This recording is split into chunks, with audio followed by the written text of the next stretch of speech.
Man, are we excited to bring you this interview. Shanel Lindsay, CEO of Ardent, drops knowledge left and right on cannabis edibles in this one. Whether you're new to it or been doing it for a while, you will learn some things. This is her baby right here, the second generation, the Ardent FX. It's a decarb machine that does a whole lot more than just heat up. There's algorithms and all kinds of crazy tech. Well, she's done the science, put in the time, and she uses this stuff. So she really knows what she's up to. Anyhow, I hope you enjoy this interview. Grab a notepad, get something to vape or eat or whatever you enjoy. But please, if you want to take some notes in this, she does a great job of just dropping knowledge left and right. Please enjoy.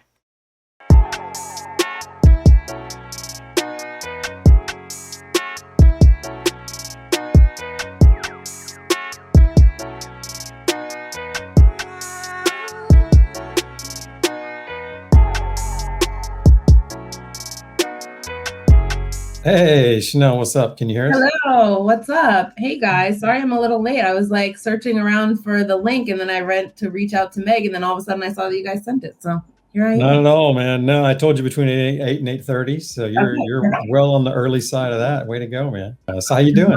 Good. I brought my little device and I made myself a little Kief Cupcake to end my day. It's 8:10 over here right now. So you guys are my last call and video chat for the day. And I was about 45 minutes ago, I hopped up and put a little snack in here with some Kief that I had decarbed. So I'm gonna eat this when we get started. Oh, it's cooking now, or yeah, it just finished cooking. I took it off a couple minutes ago, right around 8, because I knew I was coming on here. So it's hanging out in here, and I made a little heart cupcake. I love that. So that was cute, and it's actually still really hot, so it's gonna cool down, and then I'll take a little bite. That is awesome. We match. We have matching units. Yeah. Have you met Troy before? No, I haven't. Great to meet you, Troy. Nice to meet you. I had a brownie earlier. I made brownies yesterday with some medicated coconut oil, and I got a 4-inch brownie. So I'm well on my way to a different universe right now. Nice. Excellent. Yeah, he's the test guy for the interview. Like he's the guy who is like, I'm under the effects of this stuff right now. Of course, if you see anything that we do, that's Troy's favorite place to be anyhow. So he's always taking it. I love it. It's kind of my thing. That's kind of his thing, man. I love it. Thanks for joining us. I really appreciate it. Yeah, thanks so much for having us and showcasing the product. We really, really appreciate it. I wanted to ask you, first of all, a little bit about you and what led to this creation. Like, how did you get to creating this? Obviously, you use it, you enjoy it. I assume that's what it was, but. Yeah, this is my baby. And so for me, it's funny because my journey kind of making cannabis medicine actually started after I had a baby. So my son is actually turning 20 at the end of this week. So he's going to be 20 years old on the 28th. Wow. And I know, I'm like, man, I won't have a teenager anymore. But I had my son when I was young. I was 19 years old when I had him. So I was, and after he was born, I got an ovarian cyst. So I had this cyst that was hurting all the time. And the doctors were telling me I have to, I'm probably going to have it taken out surgically. And I have always been a cannabis connoisseur, even when I was younger.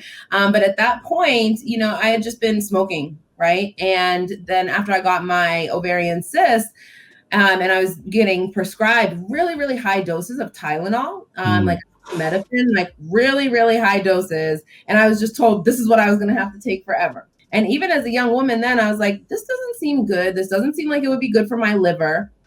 And it's funny because just a couple years ago, there was this huge study put out by the Journal of American Medical Association where they showed that Tylenol, acetaminophen, is like a leading factor in 1 out of every 3 cases of liver damage because it's very little that you actually have to take more of in order to, cause harm. And people are just popping them like they're safe and they're not.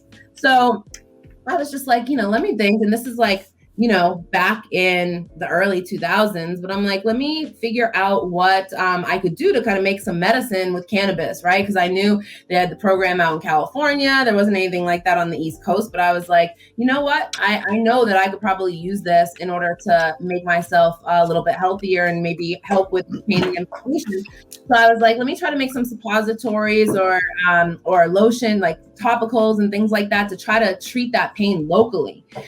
And that's when I started like making edibles, making, at that point I'm using my oven and my stovetop. And that was really, the start of the whole process of like, what is the science behind this? What's this decarboxylation?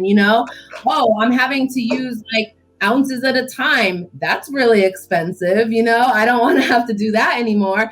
And so for me, it was kind of like a 10-year journey of just like using the kitchen appliances and getting arrested for having my medical cannabis and all of those things that kind of like happened along the way, all that fun part of the journey. But at the end of the day, having something that was like really discreet, and also having something that actually did this like scientific process, this decarboxylation, that was the goal. And so when medical marijuana came to Massachusetts and I actually started taking my medicine that I was making on the stovetop to the laboratory, testing it and seeing that I was still wasting like 30 or 40%, I'm like, okay, there got to be a better way to do this. And I started seeing new patients coming in and they were bringing their medicine and there wasn't anything in there, right? Because they were just like not preparing it right. And they were burning it all off or not activating it. And I was just like, that was the aha moment. I was just like, if I can get it honed in to be able to do this like really well, and I work with the lab to like hone in on the time and temperatures. And then I took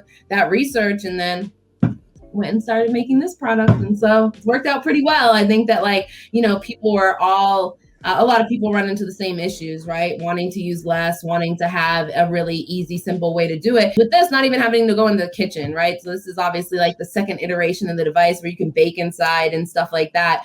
But the original Nova was all about just, decarbing and then infusing and making that process something that people didn't have to be kind of scared to approach.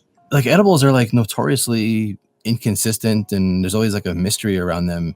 It's great to hear that so much of your momentum and motivation has been to get consistent results with using all the material without waste. Like efficiency and efficiency are important. Yeah, and it's funny because it's not even just people making it at home. You hear people that are going to the dispensary that are like, I don't think the actual number of milligrams that are on this thing are what's in here. You know what I mean?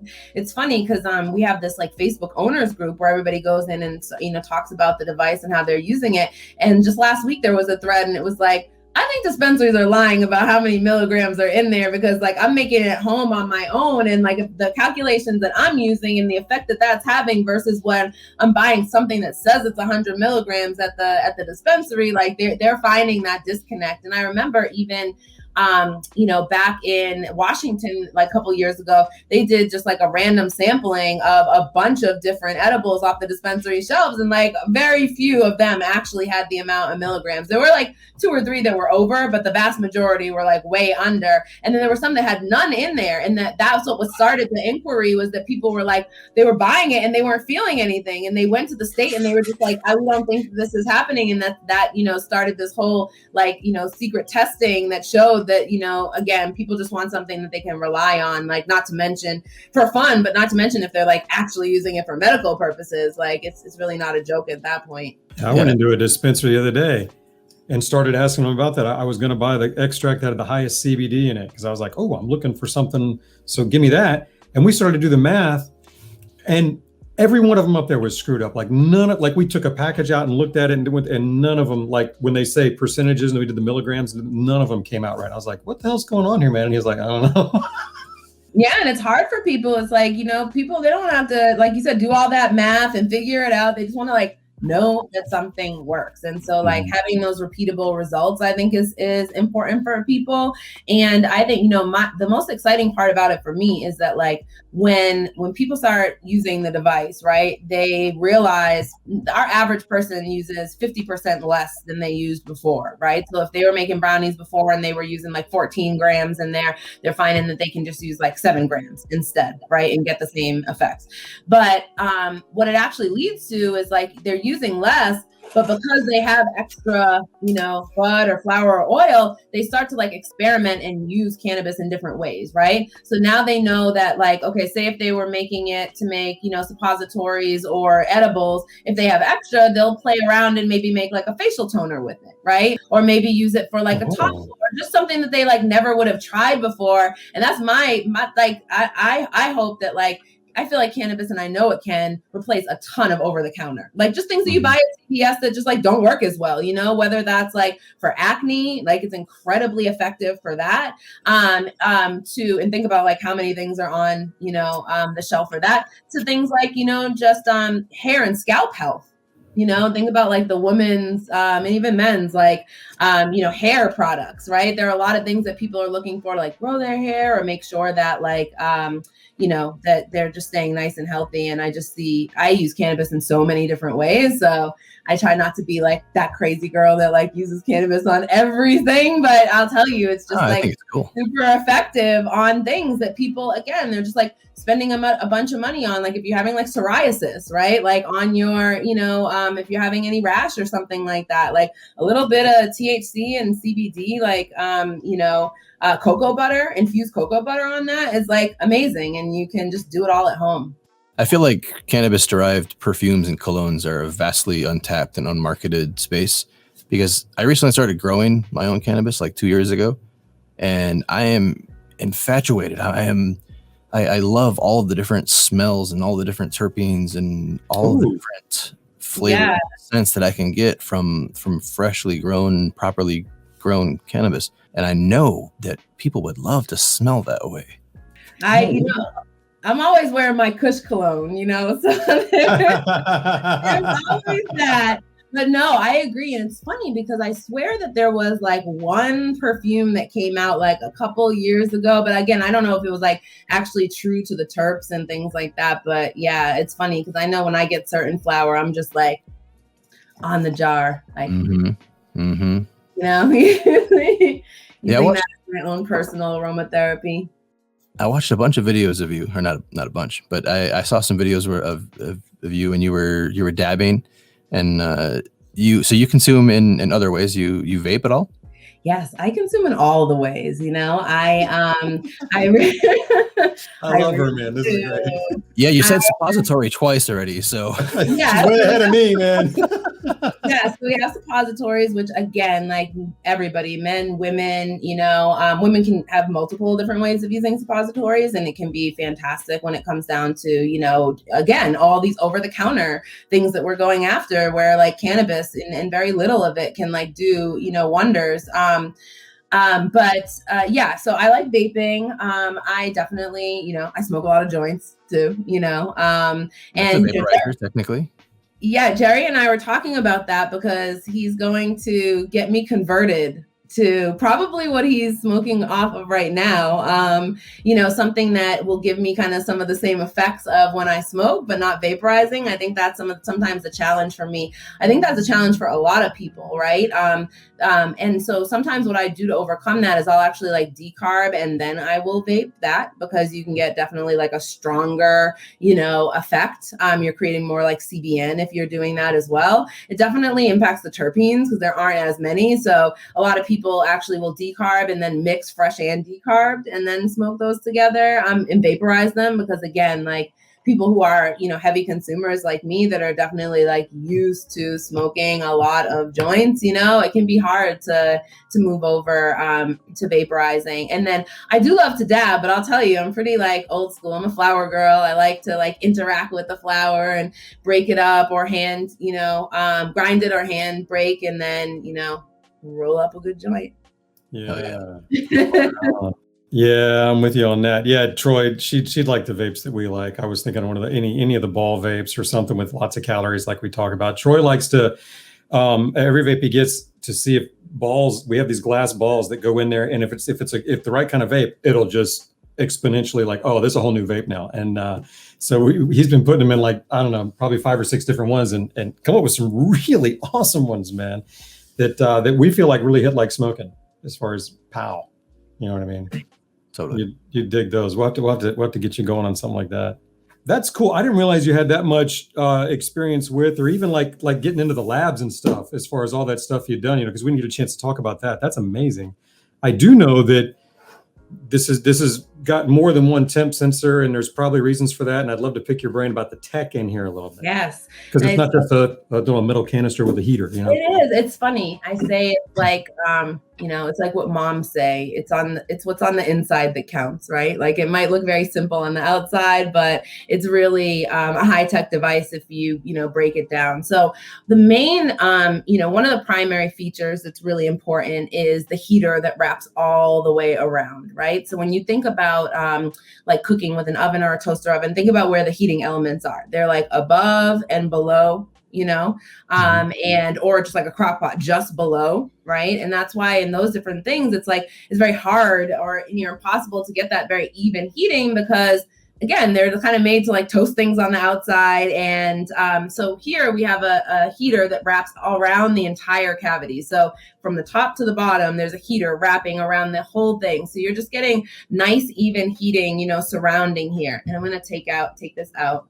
Like I showed you guys earlier, I have my little snack in here, so I'm gonna eat that.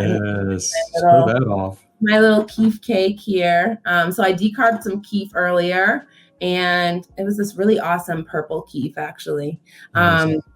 And then just put it right in here. Like I'm a big fan of skipping the infusion step and just putting the decarb bud and Kief or whatever right in your material. You can obviously add some oil in there, and that can help with absorption. Same thing with like lecithin is like a girl or boy's best friend when it comes down to making edibles and that kind of thing.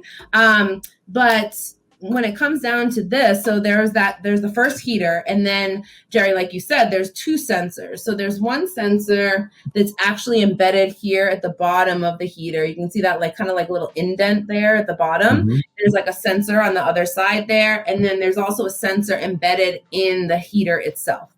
And so everything's controlled by an algorithm that's sitting in here. And basically what's happening is when the cycle starts, it's heating the heater up, but it's making sure that this heater is never going above a temperature that's going to harm those cannabinoids. At the same time, the other sensor all the way in the interior is also being monitored, so it gets up to the right temperature, right? So that everything, even in the very middle where there is no heat, is actually reaching that right temperature, right? And so it's just incredibly controlled, and these are RTD sensors, so they're like the most precise sensors that you can get your hands on. And really, it's just creating this like very lab grade heating that's very gentle, incredibly precise, and accounting for not just the heat on the outside, but actually is everything in the middle getting heated up as well. And so again, it's just able to really hone in there. And this has like 4 different settings. Our original Nova had one setting, which was like optimized for THC. It could still do CBD, but only to about like 80%. This one has separate THC and CBD settings,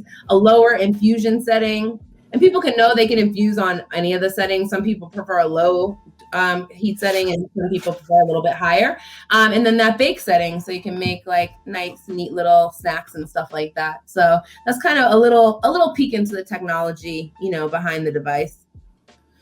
What's the difference between what it does with THC versus CBD? I didn't know there was something to do there different. What's going on there? Yep. So CBD, CBD is a little bit more fragile than THC, first of all. So it's really important that it has like the gentle heating. And then it converts at a higher temperature. So it's slightly higher temperature than the THC setting for best activation of CBD. So it's more delicate and needs a higher temperature. So exactly. Exactly. And that's what we're seeing, because if you're putting it in the oven, like CBD definitely has a higher tendency to degrade versus the THC, even with tiny, both of them are very sensitive. And we're talking about the difference between like 2 or 3 degrees here. You know what I mean? So it's something that becomes like, people that are trying to do it in the oven and getting good results, they're like having temperature sensors and having to go back and babysit a lot and do all of these things that become, really difficult. And again, at the end of the day, you're still kind of left wondering like, wait a minute, did opening that one more time like cause an issue or whatever? And so again, just being able to have something that is like, very science-based. And that was important. I mean, you guys can imagine like when I came on the scene with this 5 years ago, being like, hey, everybody who's been doing it for 20 plus years, 40 years, you've been doing it wrong. Like, things like, oh yeah, totally. No, like, you have to like really lead with the science, right? Like and that's what I say, like the science doesn't lie. And I think that because cannabis has been illicit for so long, there naturally has, a lot of this stuff, even when, like I said, I was starting, you saw wildly different opinions or, about how you should be decarbing. And in my mind, I'm an attorney. So that's kind of the traditional career that I had as I was at the same time learning about all this cannabis stuff. So on one hand, I'm going to law school and becoming a lawyer and raising my son. On the other hand, I'm like learning about cannabis and fighting the stigma around that, and trying to, make a change there. And, but through all of this, it's kind of like, there has to be a right answer here, right? It can't be that some people are saying you decarb for, 20 minutes and other people are saying it's 12 hours, right? Like there just has to be a right answer here. And that's what really led me to go to the lab and start testing that up. And again, that's all because of legalization. Like why was the lab able to open here? Because we got medical. And so I think that for good reason, for many years, all of this was really shrouded in mystery because, cannabis is illegal and you couldn't even find out like basic answers to things like how to do this. And because of that, things got very muddy because people just go based on like, oh, maybe a test result they saw. I used to see people like quoting this graph that was like from the 1970s that was like testing like something that wasn't even applicable. And you know how the internets are, you know what I mean? They'll just go and run with something and all of a sudden it's like, it's like playing a game of telephone and you're not getting right information because it's all based off inaccurate information from the beginning. And so that's definitely what Ardent stands for. We do a lot of testing. We do like a lot of blogs and, we have a lot of free guides and things like that just explain like testing around infusing milk and infusing other, items and people just having an understanding of, cool, like, what am I actually going to be getting out of this? Like, what's the science behind it and kind of what can I expect? And then people can make their own choices about how they want to do things. I want to infuse some pork, like some barbecue pork. Yeah. So bacon fat, right, is something that is like a hot topic of discussion of like infusing bacon fat. And a lot of people don't realize like you can infuse shea butter and other things like that for like topicals, right? You can infuse cocoa butter. Right. And there are just things that people like a little bit out of the box that are like, oh man, okay, like, yeah, it's a lot easier to infuse shea butter or cocoa butter and use that in a lotion rather than using like coconut oil, right? Because it's less greasy because coconut oil is, more is thinner. And so just, giving people helpful tools as they're on their journey and then just the cost comparison, right? Like when you go to the dispensary and you're like, wait a minute, I could do the same thing with like 3 or 4 grams of CBD, you know what I mean? And that would cost me like $20. And what they're charging me here is like 100, especially on the topicals, man. What we've noticed is like those topicals, like for a very little amount, they become incredibly expensive, and it can be as simple as just taking a little bit of, cocoa butter and then mixing it with your favorite, pain solve that you already get and use. So I think that there's just, I know we're all about like giving options to people. And again, taking away that mystery. A lot of people are like afraid that they're going to do it wrong. And that I think keeps a lot of people back from experimenting or using cannabis. And we like to say like, listen, there's no minimum amount that you can put in here, right? You can just start off with 0.5 gram, put it in there, test it out, see how it goes. It's like, there's not a lot of risk. Yeah. You could just put your dab inside the machine if you wanted to. Yeah, so many. It's so funny. Concentrates are like, I'd say just as much as concentrates are taking off popularity in just using and smoking, they're taking off in the same popularity of like using them in cannabis products, right? Like it's absolutely the easiest way to, infuse honey or do, you just throw it in there, mix it with a little oil. I think the only challenge with concentrates is like getting good, consistent blending throughout, right? If you decarb concentrates and then you try to put them in like something cold, they can kind of like harden up and then you might not get that right blending. But all I do is like I add the concentrates and then I add like a tiny bit of like coconut oil that makes it like, blend nice and smooth and anything. And then you can make honey, you can make snacks. Like I'm very partial to Kief also, again, with kind of like the flower, being into the flower, like Kief is like, and then rosin as well too. Like anything solventless, that's kind of my I like Kief too. I've been collecting my own though. Nice. Yeah. What's the best way to go about making gummies? I like gummies. Oh yeah, so it's funny. We have gummies. Gummies, I would say, is like one of the hot topics. And if you guys aren't part of the Facebook group, you definitely have to go and join that. It's called Ardent You Glad You Can Decarb. That's great. And and it's like it's for users only. Like it's an exclusive group. You can only get in if you have the device. And it's funny because gummies, I would say that is like one of the top questions. And we have this awesome guy, his name's Matt Roach, and he has this incredible gummy recipe. And it's like everybody like makes Matt's gummies in there. So I'm gonna send those over to you because I'm not like a big gummies maker actually myself. But it's a coconut oil recipe that he uses there. And a lot of people like take those Albanese gummies and then they melt them down. And then they just add a little bit of concentrate coconut oil and then pour them into molds. And I think that was a really hot way to do it too. Like Matt's way is a little more like an actual making the gummies, but a hack that came out this year that was like, it was crazy because we started doing that in our, somebody posted in our Facebook group. And then I just started like spreading. All of a sudden I like saw it in every group I was going in and these Albanese gummies. And you just, as simple as like putting them in the sleeve, melting them down, mixing your, concentrate or oil in them and just pouring them out in molds and sticking them in the refrigerator. And there you go. Like brilliant. Couldn't be brilliant. I love that. Holy cow. That's great. Yeah. So it's fun. And it's like, that's what I love too. It's like, that was a big thing for us this year, like having that user group when we came out with the FX, because there are so many different like preferences and ways that people can do. You could actually like sous vide in this as well, right? You can fill it up with water, put it on, have a little bag in there. Like if you like doing it that way, it's just like people, our mission is just like to educate folks, give them the options, and then, let them kind of decide what works best for them. I've noticed, as you guys know, like cannabis is such like a personal thing for people, just the way they like it, the way they interact with it, and so just trying to help people on their journey there. It's a fun idea. Fun. I told Troy we're at opposite ends here. I do small decarb batches. Because everything I get, I got to pay for at the dispensary. Like, this shit costs me money.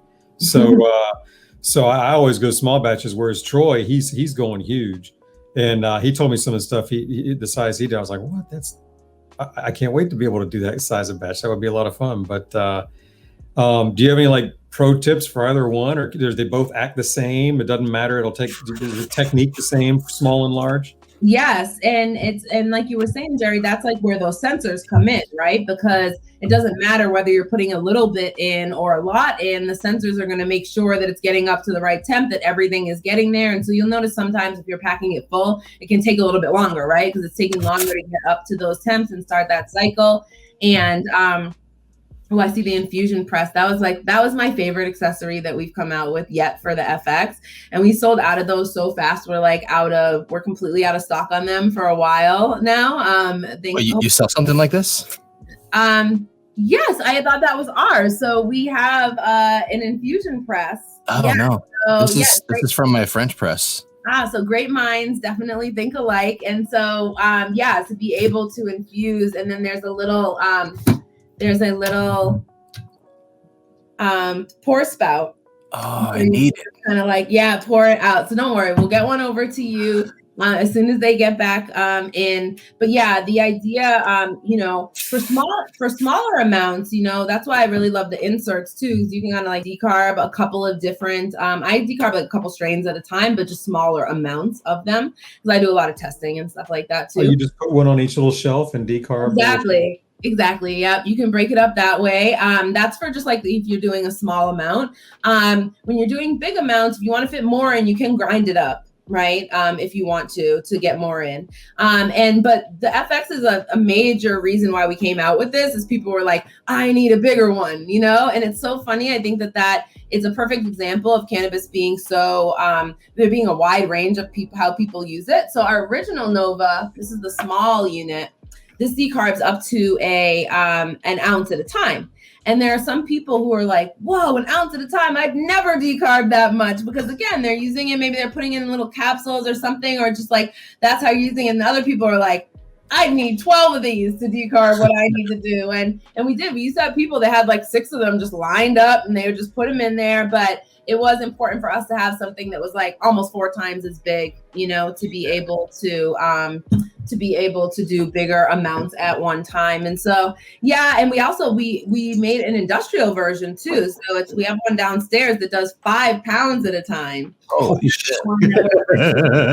Yeah. Bringing to market. Is it purple? No, it's not. It's gray. It's the one that it's gray. We call it the indie, and it's kind of a play on industrial, but also a play on independent. Because I think there are a lot of manufacturers who like send their stuff out because to get processed and oil and stuff, and they like probably could do more if they had a good decarb method. And so that's something that, you know, we're pretty much in the consumer market. Like that's what I love. I love like helping that individual person, you know, like power to the patient. You know, that was like one of our early kind of, you know, mantras here. It's just like giving that person, especially people who are like using cannabis for medical purposes, like people should be able to make it easily and know where it's coming from. And like here in Massachusetts, after we legalized, it was still 4 years before a dispensary came and people were really struggling. So I like to think that, you know, we can be like a fast way for people to get like a lot of comfort around like, hey, I can do this and it's not going to be crazy expensive for me. And I can like, you know, have that understanding. I kind of think about it like eating out and the grocery store, you know, like they're never going to put each other out of business, right? Like, you know, you going to a restaurant or you eating at home, and kind of like cannabis, like sure, people can buy things at dispensaries, but people should have the ability or the option to just be able to take a little nug and put it in there and, you know, make whatever they want from it and like have that confidence too. I keep thinking about what you said about decarb in just little bits. Yes. And how like somebody like me who's just going to do a little at a time, it sounds like the really easy way for me to dive into different types of edibles is to just decarb a little bit of weed and then put it in whatever I'm making and eat that. Is that pretty much what you do all the time? Yes. And that's actually, you know, when, you know, going back to when I was a young mom, I was making edibles. And one of the biggest things that I hated about it was that I was making all of this butter. And I was putting this butter in the refrigerator and I was eating like 3 extra meals a day, right? Because to eat that butter, I was taking it, putting it in oatmeal and then eating it. And that was one of the early pieces that I wanted to like clarify for people, right? That the idea of infusing into a butter or oil is actually separate from decarboxylation, right? And that you don't need to do both of them. You can if you want to, but I think for a long time that those ideas got conflated, right? Into this idea that you have to make a butter or oil, right? And so I think what a lot of people don't realize is like once you put, whether it's the bud or the concentrate or the kief and it comes out, it's active. Like that THC or CBD is right there. It's ready to go. So if you even just took a bud afterwards and ate it, you know what I mean? Like that's an edible. It's an instant edible there, right? And obviously adding, like there are things that some people have low bioavailability, right? So they might want to add lecithin, and the oil does help with the absorption in your, you know, in your body. But you can just take the oil and mix it with it, right? And then eat it, right? You don't have to do this process of infusing afterwards. And so for me, that was like life-changing, right? Like I realized that yes, I can just take a tiny bit, and when we're talking about like, think about a gram of bud, grabbing a gram of bud, and that's testing out at 20% THC. That's 200 milligrams in every single gram. Think about that, 200 milligrams in 1 gram of bud. That means you could take half a gram of bud and get 100 milligram edible. And think about how much half a gram costs you, you know, especially if you're like growing it on your own. And so this idea that you could just take a little bit and sprinkle it right on your food, and you actually don't have to change your eating habits at all. You can just make your normal daily food into an edible. That was something that was like really whoa to me, right? Because like I didn't want to have to keep eating all these butters and oils if I didn't want to. And I think for people, they don't want to change their routine, right? They just want to do what they've been doing before, and then they want to add these things that can be helpful for them. So I always thought that was like a, you know, something that was important for people to know. Like, and it's that easy, right? You don't have to go and strain the butter and do all of this stuff, even though obviously there's nice easy ways to strain and stuff like that. But it can be as simple as you press this button, it comes out, and you know, put it in your food and you're ready to go. Fuck. I'm a pretty thorough with my thought processes, but I've never thought of it that way. Yeah. And that makes me think of some new ideas. Like, can you imagine bacon bits but like medicated with just like the herb in there and seasoned as like a seasoning. Like you buy like this medicated seasoning that's actually weed and bacon. Medicated I love it. bacon. It sounds absolutely delicious. And think about like we do a lot of bud like on pizza, right? Like in sauce, you know, and like you're not, and people, I remember at first people were like, you know, confused about the idea, right? Because the idea of like eating a bunch of nugs isn't really attractive, right? But when you're thinking about the amount, right? Like half a gram in a whole meal, like you're not, it's the same as like putting pepper or salt and pepper, like seasonings, you know? And same thing. Some people just like have their bud in a grinder with some other seasonings, you know, and just putting it right on stuff. And so I think there's just a lot of options. You know, I notice a lot of women, they'll just put it right into like applesauce or right into a little bit of cottage cheese or something like that. And it's just kind of like easy peasy, you're done, and you're not having to like, you know, literally not having to do anything. So we kind of call that the instant edible. And we definitely like, you know, that's a big part of our playbook. Now, I'm one of those guys that gets hung up on terps, and I'm always chasing terps. So I hate decarbing because the thought of heating it and not capturing it drives me nuts. But you mentioned that other things get activated, and you obviously have done this long enough. Is there a balancing act here? Like, are we losing some but gaining others, or is one more potent or less? Or I'm sure you have an opinion on that. Yeah, so you're definitely going to impact terps with heat. It's not true that you burn all the terps off. A lot of people.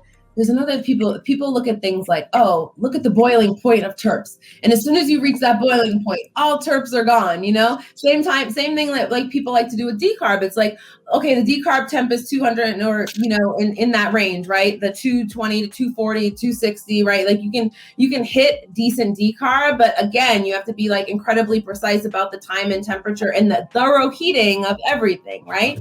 That being the case, you know, you are going to, but right when you hit a certain temperature doesn't mean everything, all the THC decarbs, you know, same thing with terps. It's like, oh, you hit a temperature doesn't mean all the terps are gone, but you cannot get around impacting terps if you're going to put heat on, right? Like you just cannot get around it at all, right? That being said, you know, when it comes down to terps, like, yeah, that is the trade-off, that you're going to impact some of them. There are definitely still going to be terps left.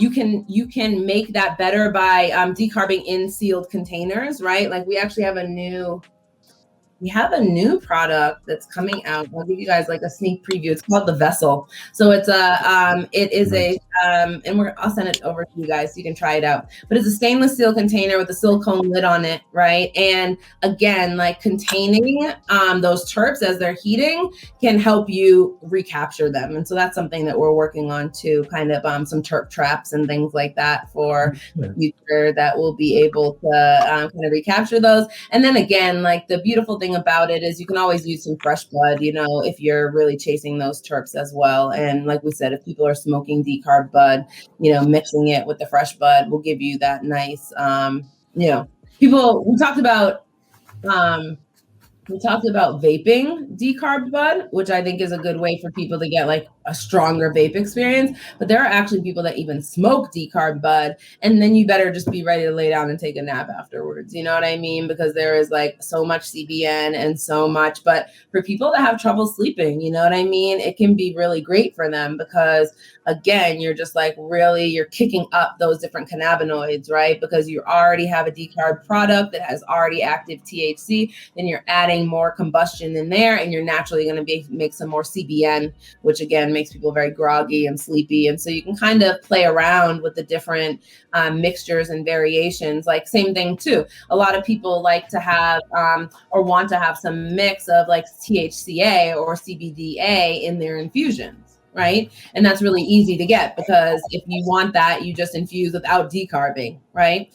So people take some, they decarb some, and then they put some fresh in, and they put both of them together and infuse and get this really amazing mix of active cannabinoids, acidic cannabinoids, and be able to kind of play around with that. And again, being able to do that in very small doses and try out different, you know, combinations and then stick with what works. Dude, she's blowing my mind every time I ask her a question, man. I'm like, what the fuck? I mean, so you're telling me if I decarb bud in this and vape it, I'll get higher than if I just vape bud straight? Yes, and I want you to try that. Yes, try it out tonight. Now, does higher mean just sleepier, or does it mean higher, or what do you mean? That's what I mean. That it all depends on the person, right? Like it all depends on how you're going to act to the additional CBN and THC that comes out of that. Okay. You know, and some people, they love it, makes it again, and this is something, it's a hot topic of debate, you know, in our owners group, because some people, they hate it, some people love it, some people say, it doesn't taste as good, some people are like, yeah, but it's, you know, it's getting me to a better place, or it's sweeter, or it's more mellow. So that's one of the fun parts about it, is you can just, you know, try it out, see what works for you. But I'd love to hear your opinion on that after testing it out. I'm gonna run to that. What's the best way to store it after we decarb it? Because I want to, you know, put it on all kinds of shit or use it. Yep. So definitely, if you're trying to keep terps intact, you're gonna want to decarb and use it pretty fast after, right? The longer you store it, especially after it's been decarbed, you're gonna see faster degradation in the terps. The actual THC and CBD definitely, you know, keeps quite well. In fact, we did some testing after 6 months, and we still had almost all the THC left and properly stored. So the best way to store it is out of light. You know, you don't want a ton of oxygen on it, so not in like a huge container, like a smaller container. You know, that's the best. You know, oxygen is you know, the enemy of cannabinoids, so you just want to try to keep it in a, you know, even better, like a airtight sealed container. But for me, I mean, it's so easy. All you're doing is like pressing a button, right? So like for me, when I decarb fresh. You know, it doesn't take very long. If I know I'm gonna do something, I'll just pop it in the morning, and then it's done. You know, by the time I'm ready to use it, you know. So that's what I would suggest. If you're going to be smoking it, using it to vape, you should just do it kind of, you know, as you go. You ever use uncured bud? Yeah, so uncured bud is going to kind of turn into spinach in here, right? Because think about the water. It's almost going to, it will activate, and you can use it in like infusions and other things you do after, but understand that moisture is going to be in there, and it's going to heat up, right? So it's definitely going to come out like kind of soggy. So we tell people to at least give it like a quick dry, like 24, 48 hours. You know, you don't have to wait until it's like completely cured. But if you start and there's that ton of moisture in there, yeah, you're going to have, you know, soggy output. So a little bit of dry, but yeah, I was wondering do you have to go through the whole curing process to, you know, let the bud? It depends on what you're going to use it for. If you're gonna smoke it, like it's not going to cure it, right? Okay. But if you're using it for edibles, like, do you care if it's cured? No, because you're not, you know what I mean? Curing is really something that you're doing to get the best smoke effect, right? And so that's really where it comes down to. So if you're just using it for edibles, you can use a more green product, you know what I mean? Cool. That, rather than having to wait, you know, for that whole cure. Dude, that's awesome. We could ask her anything, Troy. She knows it all. This is awesome. I love it. Oh yeah. Yeah, but we're coming out with more. So we started talking about like the accessories, but we also have these edible kits, right? Because a lot of people were like, okay, cool, I decarbed, now what? And we're like, well, you can go and you can put it into a oil, right? Do that. And then they were just, yeah, there we go. Then they were like, how? And we're just like, you know what? Okay, we're going to make these edibles kits to make it really easy for people. And part of it is educating them, like, see, look how easy it is. Like, you just add it to these ingredients. This is our little apple pie kit. Yes, this is really, really cute. And so with the apple pie, again, there's the coconut oil for you to infuse, or you could just take your bud and put it right in the apples after.